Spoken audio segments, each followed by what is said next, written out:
If you are currently 15% body fat and you're like, I want to be abs lean in the next 12 to 16 weeks, this is what I would do to take you there and how we would do it literally step by step. All right. So I promise you, if you follow this and you listen to the guidance, it will work because it works every single time if you do the hard work.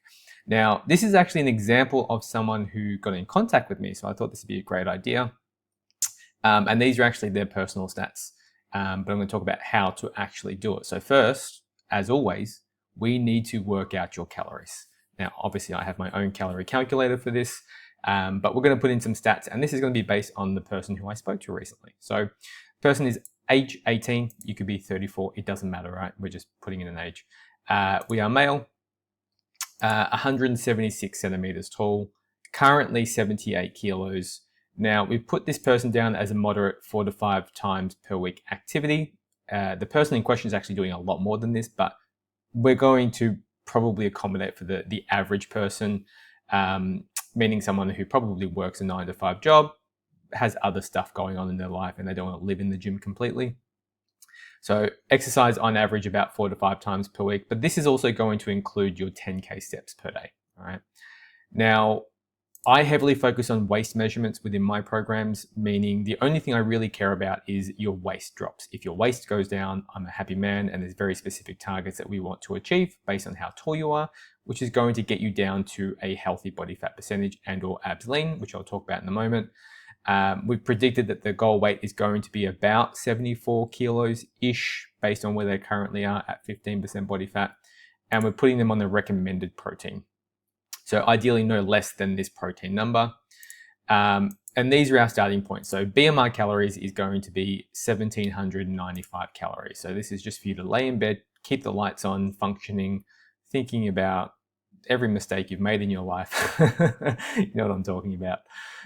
Just laying there in a coma, basically. This is how much it costs just to keep you alive. Now, weight maintenance is going to be about 2,630 calories. So this is probably about weight training somewhere around 3 days a week, probably getting about 10,000 steps a day. And we're going to very lightly touch on cardio in a moment. Now, what does that actually look like? So if you're about 15% body fat, you're probably starting to see some ab definition. You don't necessarily look bad by any means, but if you just want to be really tightening up by the end of the year, just get abs lean at the bottom percent, right? The top 1% of people, you're looking somewhere near this. Now, my strategy and how I like to do things is I like to base your deficit based on how fat you are, right? At the very start of your diet, if you were like 40%, we go aggressive. We go protein sparing fast. We just get the fat off, rip it off until we get you down to 20. But you're not 20, you're 15. Now, if you're 15% body fat, your deficit is going to be somewhere in the range of about 20 to 40%. Now, that doesn't mean you necessarily have to start at 40%, right? You can start at 20, and arguably, we want to try and maintain and or build muscle at the same time, and the 20% deficit can actually do that. So this is how we're going to set up the actual calories too. So the recommended calorie target is going to be 2,104 calories per day. You can round this off, 2,100, that's fine. A minimum of 133 grams of protein. So no less than. You can eat more, and it's fine to eat more. If you like more protein, great, go for it. Fats is about 47 grams-ish per day, give or take a little bit, that's fine. And then you get to fill the rest with carbohydrates. Now, as a general rule of thumb, common sense approach when it comes to nutrition, right?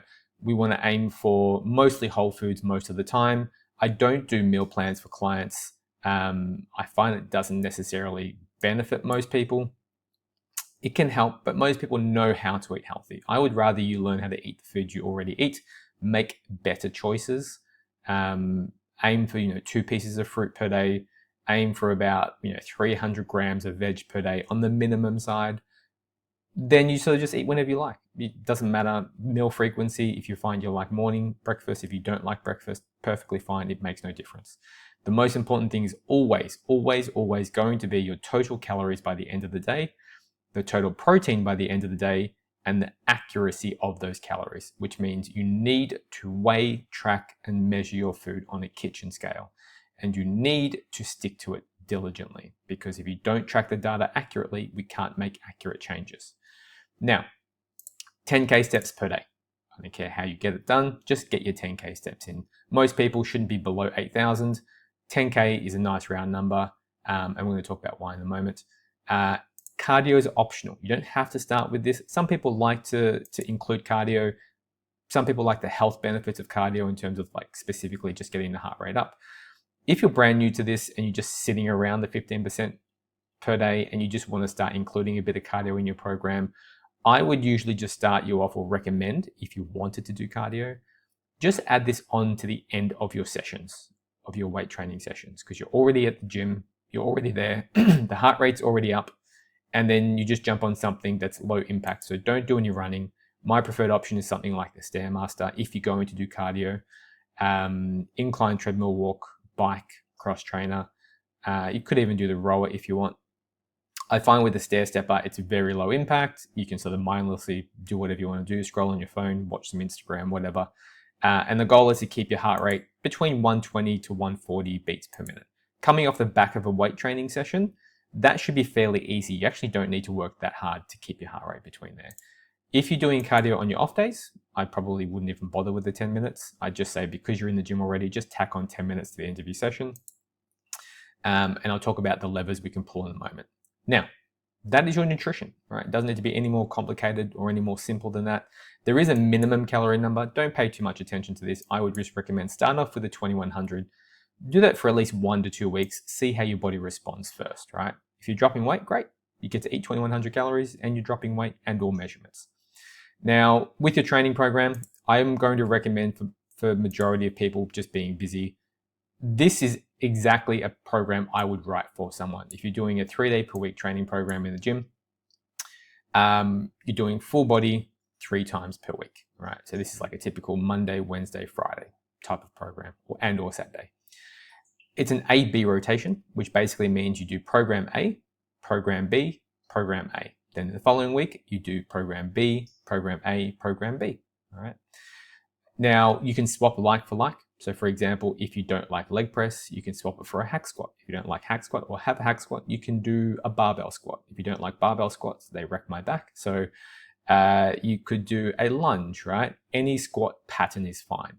Same thing for a bench press, same thing for a incline dumbbell press. If you have an incline hammer press, you can swap them for similar to similar. Whatever you choose, just stick to that one machine or that one exercise or one movement. Now, depending on your gym logistics, if you can, preferably, it is good to alternate between exercises, meaning you would do A1, Smith machine bench press. You're probably going to take at least a 2-minute break, possibly a 3-minute break because it's a heavy set. Then you're going to do your leg press. Then you're going to take a 2-minute break, and then you're going to go back and do your bench press. So you do bench press, leg press, bench press, leg press, bench press, leg press. In a perfect world, if you could do that. Sometimes you're on there at the gym Monday night, peak time, peak chest day, and you just can't. That's fine. Just work your way down the list of the exercises, right? You want to pick a rep range that you can stay between. So for example, your big compound movements, we'll be doing about 6 to 8 repetitions each. Everything's going to be pretty much 3 sets per body part per session. Apart from the isolation work, just because you get a bit on pull downs and presses. So if you find you just want to cut it down to 2 sets for arms, cool. If you just like arm work, I like to train arms. You can bump it up to the 3 sets. It's not going to kill you, right? 1 extra set.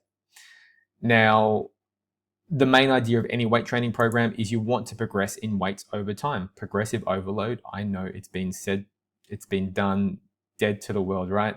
I like to use a double progression model. So what this basically means is you increase in weight and or reps. Now, my preferred method and how I would recommend you would do it is you would write down the weight that you use times the repetitions that you've done. So let's say on bench press, I'm going to use kilograms just because I'm in Australia and that's my Australian brain. Time for everyone in America to catch up. Let's say you're doing 50 kilo bench. Let's make up some numbers, right? Let's say you get 8, and then on the second set, you get 7, and then you get 6. Perfect. On the next session, so this would be session A, Monday. This would be Wednesday. This is going to be Friday, okay? My preferred method, how I like to do with clients, is every time you hit the top end of your rep range, see here, you aim for 8. If on the first set you got 8, next session the weight goes up. So let's say the next increment in your gym is 1.25 kilos. It's like, let's say it's 52 kilos. So 52.5. Now the weight's a bit heavier. Let's say you only just managed to get to 8 last time. You might only get 7. Then the next one you might get 5, and then you might get 5. Right? We're doing pretty heavy sets on the first exercise. Cool. Next session, the weight stays the same. So if this number here, the very first set, if you can't achieve 8, the weight stays the same until you can achieve 8. Right? You've achieved 8. Amazing. Next session, guess what? Weight goes up. Simple as that. Doesn't need to be any more complicated. Does not need to be any more simple. All right. I would do that for every single exercise. All right. Anytime you can achieve that top range number, so 10, 10, 12, 12, 12, on the first set of that exercise that day, next session, the weight goes up. Okay. All of these are full body, meaning you're doing chest on this session and chest on this session, but there's enough of a variation that you're not going to get overuse injuries. Okay, so this one, it will target slightly different areas of the body as well. So for example, you're doing a pull down here, you're doing a seated row here, you're doing a shoulder press, you're doing a lateral raise, you're doing a chest supported T-bar high row, and then here you're doing a rear delt fly, right? Arguably, you could add some extra ab work in. It just depends on how you go for time, how much time you have in the gym. But obviously, if you're only training 3 days a week, the sessions are probably going to go closer to like 45 minutes to an hour. Whereas if you want to train more often than that, cool, you could do like an upper lower split. You could do something like a push pull legs full body. But this is just a very solid full body training program you could do 3 days a week. For majority of people, you could get this done, right? That would be a training program. Now, how do you assess your results? And this is how I would do it with clients as well. Right? So this is the exact same spreadsheets I use with my clients, guys. So you're getting all the insider stuff for free. You want to track your weight every single day. You want to track your calories every single day. You want to know what your macros are. Now, the app that I use, Macros First, it actually imports directly from your calculator in your app into my spreadsheets. That's how I get clients. They just put their stuff in and it automatically pulls it into our spreadsheet. So they don't need to double dip and try and enter data twice. You want to track your steps, obviously. If you did cardio that day, you would log that there as well. We want an average step count. And obviously, if you have any special occasions coming up, you would note those. So for example, if you have something coming up like a birthday, you would put that in birthday this day, right? And that's going to help us assess and adjust your calories throughout the week to accommodate for that birthday. So hypothetically, let's say it's your best mate's birthday and you want to go out for a couple of beers, whatever it is, you're probably going to spend a bit more than 2,100 calories. So just like a budget, we're going to have to plan somewhere else throughout the week to accommodate for that day, right? You might have to sacrifice 500 to 800 calories through the week, so you can put on 500 to 800 calories on the Saturday, right? Not something I would encourage every single week on the program, but it's an option, right? It gives you the flexibility to be slightly up, slightly down. Now, how do you assess your progress and what does that look like? There are two things you want to keep an eye on. The average weight change. Here, we're trying to aim for about 0.5 to 1% body weight loss per week, right? If you're in that range, do not change anything. Keep doing exactly what you're doing. The second option is, with your measurements, I want to see either your small waist go down or your belly button waist go down, preferably the belly button waist. So if you have a look at our calculator, all right, so these are the waist targets that we're trying to achieve. To get you down to about 10% body fat for this person of this height, they're going to achieve a waist of about 78.6 centimeters. If you don't lose any weight on the scale, but your waist goes down, do not change anything. If you do not lose any centimeters, but you hit a new low weight, do not change anything. The only time that you change something, depending on how aggressive you want to go, is if you don't hit a new low waist and or upper waist, so upper and lower waist, and there is no weight change that week. Now, if you want to be aggressive, you can do it on a week by week basis. I would usually let it extend for 2 weeks. So in 2 weeks, if no changes have happened, sometimes you just need to give it one more week and you just get like a big drop. Cool. Calories come down. Alternatively, you can increase activity. So you can increase your steps, you can increase your cardio. My preferred method, because you've got a fair bit of calories, anything above 2,000 calories is still pretty workable in my opinion. I would start off with a 100-calorie drop. My recommendation is drop 100 calories, probably from carbohydrates, and then see it out for another week to 2 weeks. After you've made that adjustment, if you haven't lost anything within a week, calories come down, activity goes up, either or, okay? Don't do both. I would recommend you do one only because you want one variable to be changed at a time. So my preferred method is drop some calories first. Did that 100-calorie give you a shift? Great, keep going as you are. Keep rinsing and repeating. 2,000 calories is now working. The following week, you have to assess, do you have more time for more activity? Could you increase your steps to say 12,000 a day as opposed to 10,000? Cool, let's just bump up the steps for this week. If you like to eat a lot of food, keep it at 2,000. The week after that, are you stalling again for any reason? Are you accurate with your calories? Did you not make any progress that week? All right, let's drop calories again by 100. So you've slowly incremented activity, you drop calories. Slowly increment activity and you drop calories. This is for someone who is very adaptable. Not everyone needs this. Sometimes we set calories for clients, or I would set calories for clients, and we never need to change them ever again. And they just, as they become a smaller person, they just continue to keep losing body fat, but obviously at the rate that should be expected for their body fat percentage. Obviously, the leaner you get, the more it extends out. But again, that's why we track the data. And that's pretty much it. That's the full program, guys. That's exactly how I would do it for a client. In terms of the centimeter losses, you should be expecting somewhere between a half a centimeter to a centimeter per week. And then with the kilogram losses, 0.5 to 1.5% of your body weight per week. So if you're 78 kilos, somewhere between 400 to 800 grams per week is a pretty good estimate, right? Sometimes people are like, well, I want faster results. I want to be at the 1%. Sometimes pushing it that hard just isn't worth the sacrifice, right?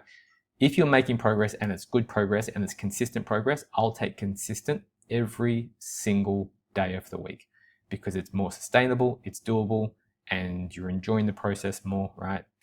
But you must be accurate. That's the most important thing, okay? As you guys probably know, I do this for a living. I work primarily as an online coach, fat loss coach, weight loss coach, whatever you want to call it, transformation coach. I've been doing this 15 years. If you need help, if you want me to do this for you and have that accountability and check-in, because sometimes just having the program is not enough. Sometimes you need someone to be saying, oi, what's happened this week? Did you stick to the plan? Why not? How can we change it? What needs to be the changes for this next week? You can contact me, Instagram, email address. You can find the links in the description below. And we just book in a chat and see if online coaching would be a good fit for you. Sometimes you just want the autopilot and just have someone to tell you what to do, right? Even I'm like that. Even when I hire a coach, and yes, I know I am a coach, right? But even when I hire someone else, I usually get better results because I'm paying my hard-earned money for that and I'm going to do the work. So if you need help, guys, let me know. At the time of recording this, I think I've got about 10 spaces left for online coaching. That's all. Hope you found this valuable. If you have a specific circumstance you want me to cover, I'm going to do a couple more of these for women and for men for 20% body fat. Whatever it is, right? I want you to be healthy and I want you to be feeling good in your own body and skin. Let's make the last couple of months of this year fantastic. You can still make some good progress before the end of the year. And before we wrap this video up, I just want you to think to yourself, if you just put the hard work in for the next 3 to 6 months, you could completely transform literally who you are and the way that you look. Most people, men, if you're around 20% body fat, you don't need any more than 6 months at the most. That's the long side, by the way. If you put away 6 months of your life, people wouldn't even recognize you. Obviously for women, same context, getting down to like that 17 to 20% body fat, people treat you differently. It is crazy the difference of just being a leaner person makes. Not only just from an attention standpoint, obviously if you care about vanity, cool, great. But just in your own self, in your own confidence. I've seen literally it change people, the way people carry themselves after they've lost a substantial amount of weight and gotten very, very lean, and they're just super confident with how they look, and it changes lives. Anyone that says that getting leaner, getting healthier doesn't make you a happier person, I think completely full of shit, in my opinion. It does, but obviously within healthy ranges, of course. And that's enough of me rambling, guys. Hope you found it helpful. Talk to you in the next one.